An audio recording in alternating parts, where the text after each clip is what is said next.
안녕하세요, 옥자네 집입니다. 자, 오늘은 눈이 좀 내렸습니다. 날씨가 이제 좀 추워지기도 하고 풀리기도 하고 하는데요, 마지막까지 건강에 유의하시고요. 오늘은 추운 날씨에 딱 맞는 하드테일, XC 하드테일 자전거 2대를 여러분께 소개해 드리려고 합니다. 어떤 자전거를 선택해야 할지 고민하시는 분들이 많기 때문에 오늘은 트랙에서 풀카본 완성차 중에 가장 상위 등급인 프로칼리버 라인업 중에 9.8 모델과 9.7 모델을 비교를 해드리도록 하겠습니다. 앞으로 이제 9.6, 9.5 모델도 입고가 될 예정이기 때문에 입고가 되면 또 어떤 게 다른지 여러분들께 설명을 해드릴게요. 왼쪽에 있는 이 검정색 모델이 프로칼리버 9.8 모델이고요.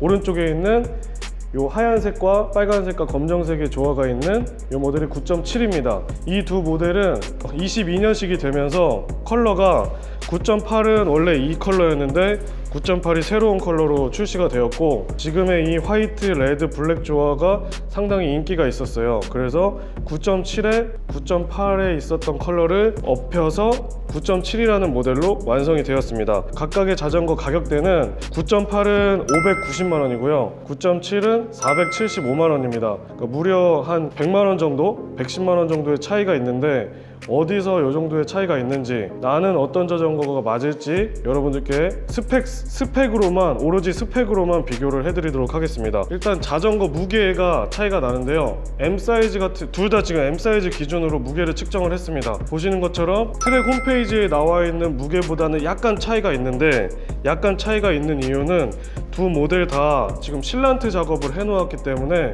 실란트의 무게가 조금 추가가 되었다고 보시면 될 것 같아요. 그래도 9.8의 모델이 실란트를 넣었을 때 무게랑 홈페이지 상에 나와 있는 무게가 차이가 그나마 덜 나오더라고요. 그래서 둘 다 10kg대 초반대라고 일단 보시면 될 것 같고요.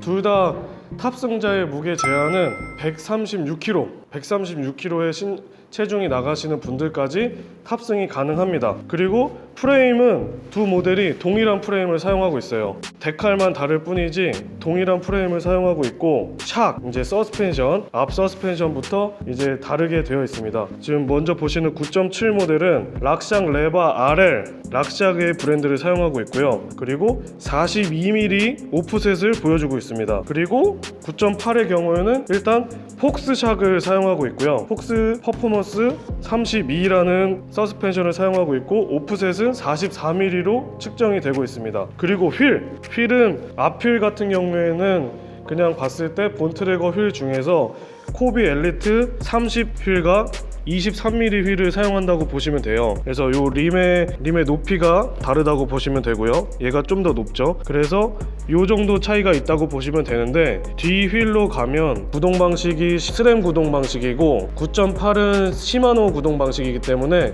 허브에서 또 차이가 날 수가 있습니다. 그래서 이 점을 또 간과하시면 안 되고, 그리고 트랙에서는 래피드 드라이브 시스템을 채택하고 있는데요. 자, 래피드 드라이브 시스템은 어떤 거냐, 탑승자가 주행을 하다가 페달을 멈췄어요.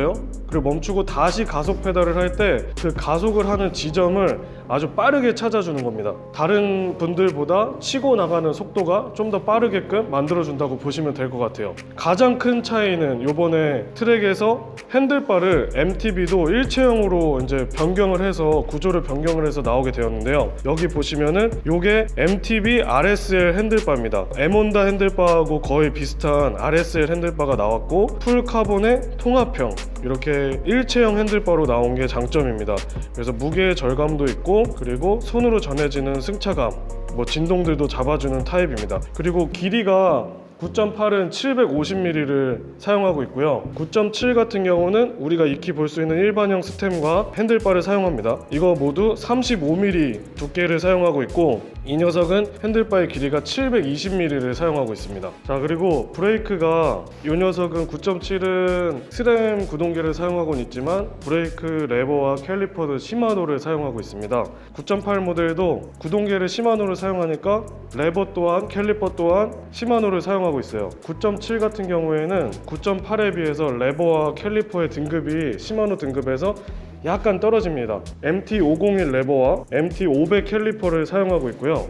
9.8 경우는 데올의 XT M8100 유압식 브레이크 레버와 캘리퍼를 사용하고 있습니다. 캘리퍼에도 여기 보시면은 데올의 XT 등급의 캘리퍼를 사용하고 있고요. 그리고 브레이크 로터가 상당히 큽니다. MTB 자전거들은 180mm 로터를 사용하기 때문에 제동력도 좀 더 우수하고요. 좀 휘어짐의 강도도 좀 덜 합니다. 그래서 소음 같은 경우도 좀 적게 나는 편이고요. 그리고 변속 레버에 대해서도 당연히 스램과 시마노 계열을 사용하고 있기 때문에 구동열은 모두 전체적으로 다르다고 보시면 될 것 같아요. 9.7 같은 경우는 모두 구동열이 스램 계열로 되어 있습니다. 스램 GX 이글의 변속 레버를 사용하고 있고, 크랭크 또한 스램의 X1 크랭크를 사용하고 있고, 스램 GX 뒷드레일러와 스램 카세트를 사용하고 있습니다.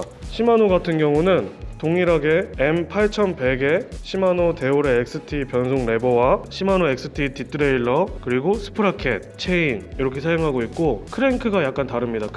크랭크는 시마노 크랭크가 아니고 E30 브랜드를 사용해서 크랭크의 무게를 좀 절감해주는 효과를 보고 있어요. 카본 크랭크를 사용하고 있거든요. 그래서 이제 크랭크를 좀 비교를 해드리자면, 크랭크 같은 경우는 E30 크랭크를 사용하면서 9.8 같은 경우는 카본 크랭크를 사용하고 34T 체인링과 175mm의 크랭크 암 길이를 사용하고 있습니다. 9.7 모델 같은 경우에는 스램 X1 크랭크를 사용하고 있고 32T 체인링과 175mm짜리 크랭크 암 길이를 사용하고 있습니다. 소재와 브랜드가 다르다고 보시면 될 것 같아요. 리어 드레일러와 스프라켓을 비교하면, 스프라켓은 일단 9.7 같은 경우는 10에 52T 12장이고요. 제일 작은 코그의 톱니수가 10개고 제일 큰 코그의 톱니수가 52개 이렇게 되어 있고, 시마노 9.8 모델은 시마노를 채택하면서 10에 51T를 사용하고 있습니다. 그리고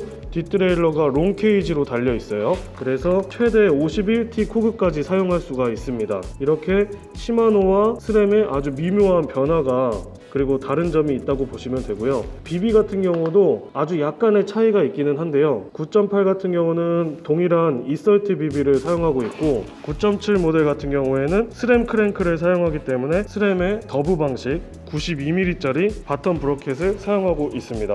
그리고 두 모델 모두 체인링은 미니멈 30T고요. 맥시멈은 36T까지 크랭크를 올렸다 내렸다 할 수 있는 그 차이가 있습니다. 그리고 9.8과 9.7 모두 M 사이즈부터는 휠 사이즈가 29인치로 나오고요. 스몰 사이즈는 27.5인치로 나오고 있습니다.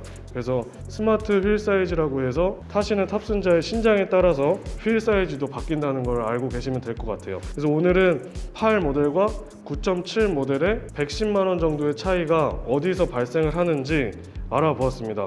스펙이 여러 군데가 다르기 때문에 나에게 맞는 스펙으로 선택을 하시면 좋을 것 같은데, 9.8 같은 경우는 일단 일체형 핸들바와 그리고 시마노 계열의 구동계를 사용하는 것이 장점이라고 할 수 있고, 9.7 같은 경우에는 같은 프레임을 사용하면서 그리고 같은 휠의 카본 휠을 사용하면서도 12단 구동계를 사용하고 있고 가격이 조금 내려가는 점, 하지만 약간의 부속들이 다르다는 점이 있지만 도로주행만을 원하시는 분들이 타기에는 9.7도 나쁜 모델이 아닐 거라고 생각을 합니다. 그리고 확 눈에 띄는 디자인이기 때문에 좀 밝은 디자인을 선호하시면 9.7 모델, 그리고 조금 오래 봐도 질리지 않는 스타일의 자전거를 선호하시면 9.8 모델로 하시면 좋을 것 같습니다. 자, 그러면 오늘은 프로칼리버에 대해서 알려드렸고요. 다음에도 또 비교할 수 있는 모델들이 나오면 여러분들께 트랙 자전거에서 비교를 해드리도록 하겠습니다. 오늘 영상은 여기서 마치겠습니다. 감사합니다.